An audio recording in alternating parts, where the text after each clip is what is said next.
अगर आप आईपीओ में पैसा लगाना चाहते हो लेकिन ये समझ नहीं आता कौन सा आईपीओ लेना चाहिए, कौन सा छोड़ना चाहिए और कब बेचना और होल्ड करना चाहिए, तो ये वीडियो आपके लिए है।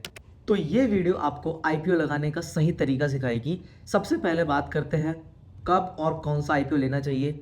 आईपीओ लगाने से पहले सिर्फ हाइप मत देखो, 3 बेसिक चीज़ें जरूर चेक करो। पहली चीज़, कंपनी का प्रीवियस रिकॉर्ड, कंपनी प्रॉफिट में है या नहीं। अगर प्रॉफिट में नहीं है तो कम से कम लॉसेस हर साल कम हो रहे हैं या नहीं। जो कंपनी पैसे कमाना ही नहीं सीखी वो इन्वेस्टर का पैसा कैसे बढ़ाएगी। दूसरी चीज़, कंपनी अकेले है या उस जैसे बहुत सारी कंपनीज ऑलरेडी मार्केट में है। अगर कंपटीशन ज़्यादा है और कंपनीज का कोई क्लियर एडवांटेज नहीं है तो रिस्की हो सकता है आईपीओ। तीसरी चीज़, आईपीओ का पैसा कहाँ यूज़ होगा, ग्रोथ के लिए या सिर्फ पुराना लॉस या लोन चुकाने के लिए। ग्रोथ के लिए यूज़ हो रहा है तो चांस बेटर होता है।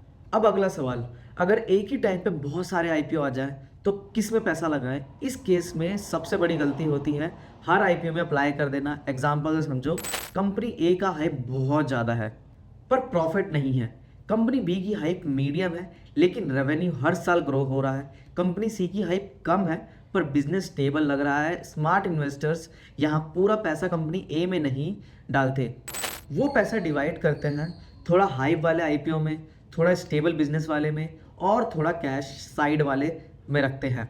क्योंकि आईपीओ में प्रॉफिट सिर्फ लेने से नहीं, सही एलोकेशन से बनता है। अब मान लो आपको आईपीओ अलॉट हो गया।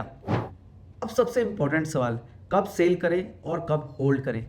अगर लिस्टिंग के दिन शेयर के प्राइस हाइप की वजह से 30 से 40% ऊपर खुल गए और कंपनीज के नंबर में कोई नया प्रूफ नहीं आया तो प्रॉफिट बुक करना बिल्कुल सही है। लेकिन अगर कंपनी के क्वार्टरली रिजल्ट्स स्ट्रॉन्ग आ रहे हैं, रेवेन्यू ग्रो हो रहा है और बिजनेस ट्रैक पे चल रहा है तो थोड़ा होल्ड करना बेटर होता है। सिंपल रूल याद रखो, हाइप पे ऊपर गया शेयर बेच दो, नंबर पे ग्रो कर रही कंपनी को होल्ड करो। सीक्रेट यही है कि गलत आईपीओ में पैसा ना फंसाओ। अगर आप डिसिप्लिन के साथ आईपीओ चूज करना, पैसा डिवाइड करना और टाइम पे एग्जिट लेना सीख गए तो आईपीओ आपके लिए है, लॉटरी नहीं स्ट्रेटेजी बन जाता है।